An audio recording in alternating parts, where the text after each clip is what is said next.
नमस्कार दोस्तों, मैं हूं दीपक चौरसिया और आज आगे से राइट में बात करेंगे राहुल गांधी की। साथ ही साथ बात करेंगे अखिलेश यादव की। संकेत मिल रहे हैं कि राहुल गांधी अमेठी से स्मृति ईरानी के खिलाफ लोकसभा चुनाव में उतर सकते हैं। जाहिर सी बात है, मुकाबला दिलचस्प होगा। हम आपको बताएंगे कि राहुल गांधी किन कारणों से ये फैसला ले रहे हैं। हालांकि कांग्रेस की तरफ से अधिकृत घोषणा इसकी नहीं हुई है, लेकिन खबर ये आ रही है कि राहुल गांधी 1 तारीख को अपना पर्चा दाखिल कर सकते हैं। कल वायनाड में चुनाव है, चुनाव प्रचार खत्म हो चुका है। राहुल गांधी केरल में चुनाव प्रचार की जिम्मेदारी से मुक्त हो चुके हैं। बाकी भारत में जाएंगे, क्योंकि पहले दौर में तबियत खराब होने के चलते चुनाव प्रचार नहीं कर सके थे, ऐसा कांग्रेस के सूत्रों का कहना है। दूसरी तरफ समाजवादी पार्टी ने नाना करते या हाँ करते, अब नाना करते अब हाँ कर दी है, या मन में था हाँ पर ऊपर से कह रहे थे ना। यानी उन्होंने अखिलेश यादव को कन्नौज में तेज प्रताप यादव की जगह चुनाव में उतार दिया है। जाहिर सी बात है, उत्तर प्रदेश के दोनों लड़के जो समाजवादी पार्टी और कांग्रेस की जोड़ी बनी थी 2017 के अंदर, वो दोनों लड़के एक बार फिर से चुनावी मैदान में हैं। कन्नौज में अखिलेश के सामने क्या संकट है, ये हम आपको समझाएंगे। साथ ही साथ ये भी बताएंगे कि राहुल गांधी को ये फैसला क्यों लेना पड़ा है। आपको याद होगा, 2 दिन पहले यानी परसों शाम से अमेठी के अंदर पोस्टर लग गए थे कि इस बार जो है रॉबर्ट वड्रा को उतारिए। रॉबर्ट वड्रा को उतारने पर स्मृति ईरानी ने तंज भी किया था। उन्होंने अपनी पब्लिक मीटिंग के अंदर कहा था बुधवार को कई पब्लिक मीटिंग्स में कि भाई जीजा जी आ रहे हैं और रॉबर्ट वड्रा पर जमीन घोटाले के कई आरोप लगे हैं। तो वो लोगों से कह रही थी कि भैया तिवारी जी, अपने बाग के पेपर संभाल लीजिए, अपने घर के पेपर संभाल लीजिए, जीजा जी अमेठी आ रहे हैं। साथ ही साथ स्मृति ईरानी ने एक नारा भी दिया था, और वो नारा क्या था मैं आपको बताता हूँ। स्मृति ईरानी ने जो नारा दिया था वो ये था कि जीजा हो या साला, अमेठी में हर वोटर मोदी का मतवाला। ये स्मृति ईरानी ने नारा दिया है। तो बेहद दिलचस्प ये लड़ाई होगी। अब राहुल गांधी को अमेठी से क्यों लड़ना पड़ रहा है? देखिए, इस बात में कोई संदेह नहीं कि अमेठी और रायबरेली में अभी भी गांधी परिवार का एक वोट बैंक है। भूली बात कि राहुल गांधी बहुत ज्यादा अंतर से वहां चुनाव नहीं हारे थे, कुछ हजार वोटों का अंतर था, लेकिन वो भी एक ठीक ठाक अंतर था, ये कहा जा सकता है। लेकिन बड़ा अंतर, कई लाख वोटों से हार गए, ऐसा नहीं है। तो अमेठी और रायबरेली में अभी भी गांधी परिवार का वोट बैंक है। और दूसरा, उनके सामने सबसे बड़ा संकट क्या है? उनको लेफ्ट ऑलरेडी कह चुका है कि भाई वायनाड छोड़ दीजिए हमारे लिए।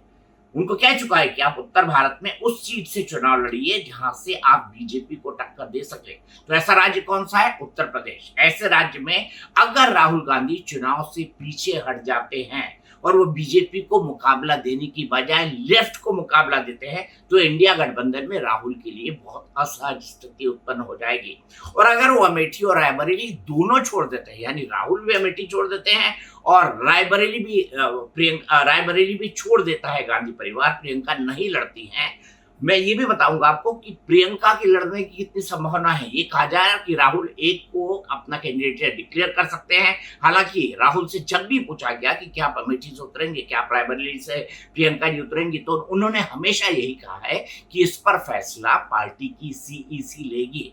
हालांकि कल या परसों में सीईसी की कोई बैठक है ना, अभी तक शेड्यूल नहीं है। औपचारिकता के लिए सीईसी की बैठक हो सकती है, लेकिन अमेठी और रायबरेली के लिए हमेशा कांग्रेस प्रेसिडेंट को ऑथोराइज कर दिया जाता है। कांग्रेस प्रेसिडेंट एक रिलीज निकाल देता है कि इन सीटों से ये चुनाव लड़ेगा। अब राहुल गांधी और गांधी परिवार के सामने किस बात का संकट है, ये मैं आपको समझाऊंगा। साथ ही साथ ये भी समझाऊंगा कि अखिलेश आखिरकार आखिरी समय में तेज प्रताप यादव को हटाकर, खुद वो भी यादव परिवार से हैं, खुद क्यों उतर गए, कन्नौज में उनके सामने क्या संकट था, इन दोनों चीजों की बात करेंगे। अब उत्तर प्रदेश देश का सबसे बड़ा राज्य है। कांग्रेस पार्टी की हालत वहां पर बेहद पस्त है। 2022 के विधानसभा चुनाव में कांग्रेस का नाम लेवा नहीं बचा है पूरे राज्य के अंदर।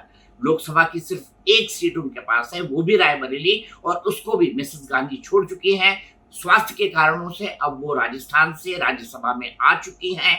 अब ऐसे में राहुल गांधी अगर वहां से नहीं लड़ते हैं तो कितना बड़ा पॉलिटिकल नैरेटिव बनेगा इस चुनाव के अंदर कि गांधी परिवार ने अपने गढ़ उत्तर प्रदेश को पूरी तरह से भारतीय जनता पार्टी के लिए छोड़ दिया है। ये नैरेटिव गांधी परिवार का आने वाले कई चरणों में, आने वाले जो 5 चरण बचेंगे उसमें नुकसान करेगा। इसीलिए वायनाड के चुनाव का इंतजार किया जा रहा था और उससे पहले प्रधानमंत्री आरोप लगा चुके हैं कि वो वायनाड छोड़ के भी भागने वाले हैं और वो उत्तर भारत में कहीं से लड़ेंगे, उनके लिए सेफ सीट तलाशी जा रही है या फिर वो राज्यसभा में चले जाएंगे। अब प्रधानमंत्री ने सिर्फ स्पिन करने के लिए इस बयान का इस्तेमाल किया। उनको भी इस बात की बहुत अच्छी तरह पता है कि गांधी परिवार के लिए अमेठी और रायबरेली छोड़ना बेहद मुश्किल होगा। अब सवाल यहाँ पर उठता है कि क्या प्रियंका गांधी भी रायबरेली लड़ेंगी? मुझे इसकी संभावना थोड़ी कम दिखाई देती है। उसका एक बड़ा कारण ये है, हालांकि इसका अंतिम फैसला गांधी परिवार को करना है। मैं ये भी कह रहा हूँ कि दोनों सीटों पर कोई आधिकारिक घोषणा नहीं हुई है। इसका सबसे बड़ा जो कारण है वो ये है कि अगर प्रियंका भी उतर गई, राहुल भी उतर गए, तो बीजेपी ये स्ट्रैटेजी बना लेगी कि भाई इन दोनों को इन्हीं दोनों कॉन्स्टिट्यूएंसी के अंदर सीमित करके रख दिया जाए।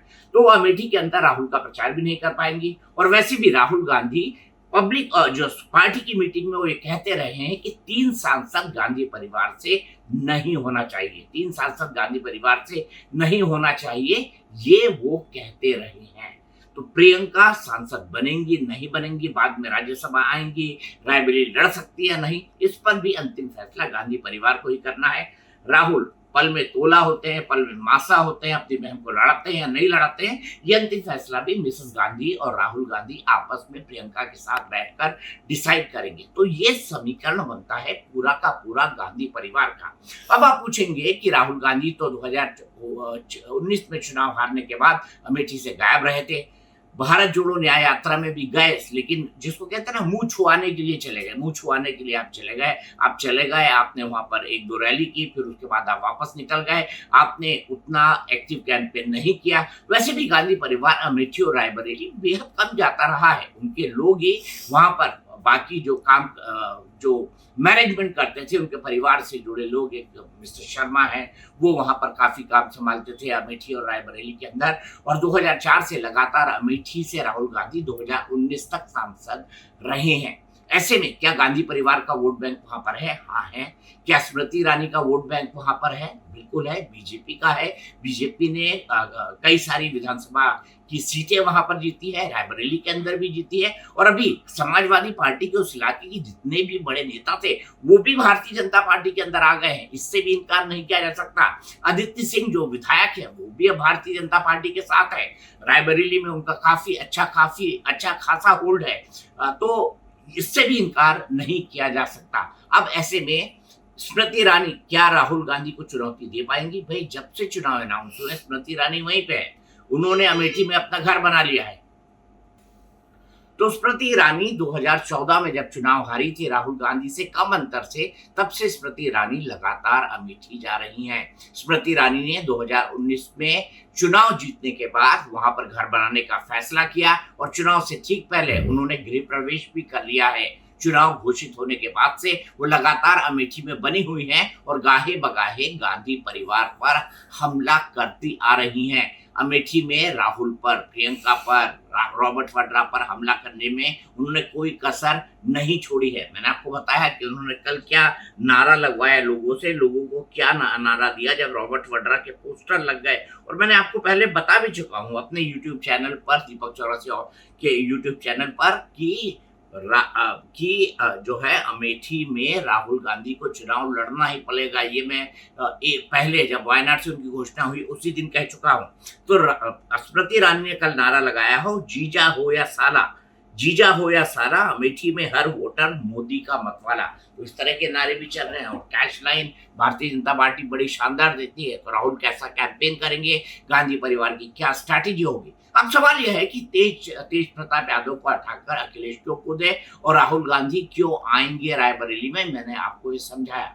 दरअसल दोनों की दिक्कत ये है कि दोनों को ये दिखना है, और न केवल ये दिखना है कि वो चुनाव लड़ रहे हैं, बल्कि कुछ सीटें उनको श्योर करनी है। राहुल गांधी तो नहीं श्योर कर पाएंगे कि अमेठी जीत रहे हैं, लेकिन कन्नौज जीतने से बड़ा फर्क पड़ेगा। कन्नौज से लंबे समय से जो है 27 साल की उम्र में अखिलेश यादव सांसद बने थे।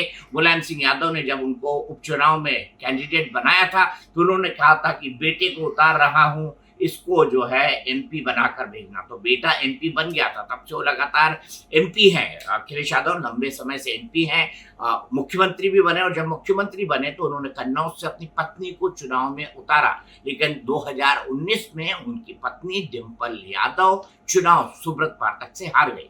सुब्रत पाठक अब कह रहे हैं कि अब चुनाव के अंदर मजा आएगा, क्योंकि अखिलेश यादव उतर रहे हैं। कन्नौज अब समाजवादी पार्टी का गढ़ नहीं रहा है, एक बड़ा यादव वोट बैंक वहां पर है, और MY समीकरण और जो यादव परिवार की वहां के स्थानीय लोगों पर पकड़ है, वो अखिलेश यादव की जीत का इक्वेशन बना सकते हैं। लेकिन ऐसे में देखना बेहद दिलचस्प हो जाएगा कि उत्तर प्रदेश में दो लड़के क्या मोदी को किसी तरह की कोई चुनौती दे पाते हैं।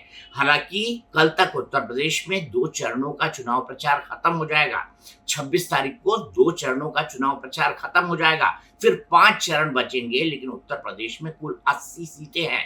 80 सीटें बहुत बड़ा नंबर है, और कहा जाता है कि दिल्ली की गद्दी का रास्ता उत्तर प्रदेश और बिहार से होकर जाता है, जहां 80+40 120 सीटें हैं। 543 में 120 में जिसके पास बहुतायत सीटें आएंगी, वही जो है आगे चलकर दिल्ली की गद्दी पर बैठेगा।